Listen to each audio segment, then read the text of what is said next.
11. The Renaissance. The information panel will provide us with what is known of the site during the Renaissance period. Already by the end of the 12th century, the crisis in the parish was beginning to become apparent, especially on account of the continual separation of dependent churches, which claimed ever greater autonomy from the mother church.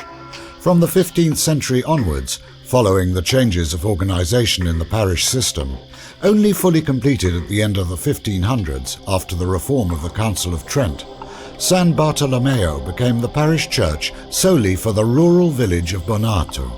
The changes made to its functions led to a complete rebuilding of the earlier church, which was expanded, although not to a greater extent than that of the ecclesia of the early Middle Ages.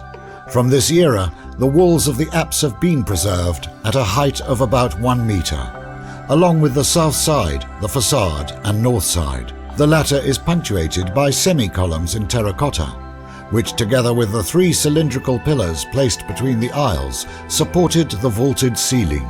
The extensive system of the 15th century church, 29 metres by 14 metres, was divided into a nave, corresponding to that of the late medieval period, and in a small north aisle with 4 bays, essentially modelled on the northern lateral annex of the early church.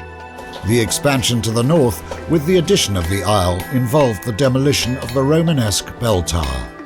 The columns, engaged columns and walls were covered with a rich array of paintings and decorations, of which many strips have survived on the walls, and numerous fragments in the layers of the demolished Renaissance church.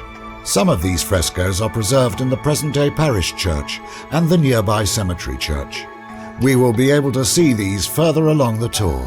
In this context of total structural and decorative renovation, it is remarkable that the apse was once again erected exactly upon the contour of its predecessor.